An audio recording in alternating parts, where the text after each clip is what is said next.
last years, several years now, I've been working with these induction cooktops. Here's an induction burner or induction stovetop. I originally got one for Sisu, my sailboat, back several years ago now, to replace the original diesel stove, which was then replaced by a butane stove, which I still keep butane stoves all over the place. And then the induction, because that was low power.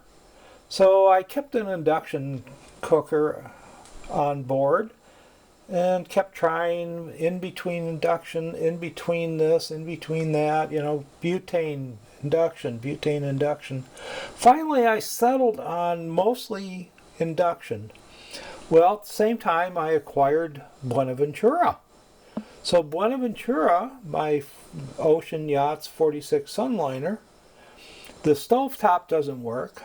Eventually, I got the oven working. That was this year. I finally, late fall, got the oven working on there. But I brought an induction top there, and then I bought another one and put it on board. I have this one here, and then there's another one which is a much larger power unit, and I have that on that one here at the home.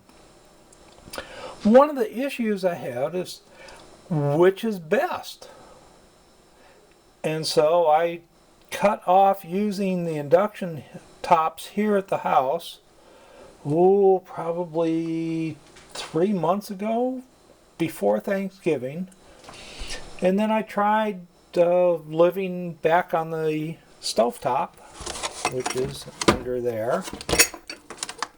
See, the stovetop is down there. This ice maker is being run through its paces and stressed here before I take it down to Buena Ventura, because down there it's hard to take it back and replace it. Well, here, if it fails, I can at least take it back to the store and replace it. So back to the induction tops. So I decided, okay, I'll cut off induction and then I will use the stovetop. This is electric. Over my lifetime, I've used wood stoves. I've used campfires. I've used butane,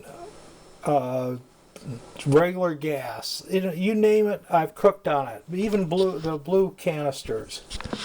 So I've cooked on a lot of stuff in a lot of places, and here I've settled on the induction plates. And then I started wondering, okay, what would be best? Would an induction stovetop be best for me, or something else? Well, I went off, and I now know most things. I love the induction. It's really good. These are really good for cooking. However, I also found that they are not exactly good for something you want to cook like a pot roast that goes for hours. They have a tendency to reach a temperature and shut off and not do anything until that temperature drops.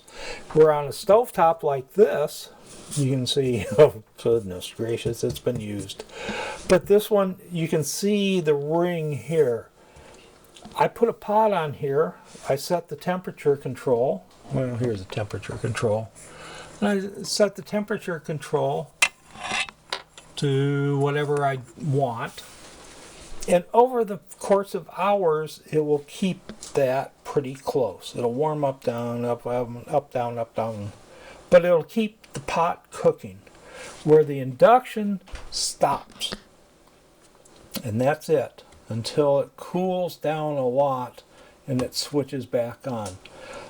Honest to goodness, you cannot beat induction for frying eggs. I mean, it's fast. Can't beat it for boiling water. It's fast. But if you want something that's going to sit there on the top for hours, a regular stovetop is good. Now on Buenaventura, the oven works. I finally got that working, but the stovetop doesn't. So I'm going to have to keep with the induction tops until I fix the stovetop on Buenaventura. So overall, what is it? It's a mix. Depends on the use. Just like everything else in life, there is not one perfect thing ever. But in this case, for most purposes, I like the induction stovetops. For other uses, long-term, stable temperatures, I'm going to go with the regular stovetop, the electric stovetop. Gas, I don't like gas on the boat, and I'd love to have gas here, but unfortunately we don't have gas here, so I'm going to use the electric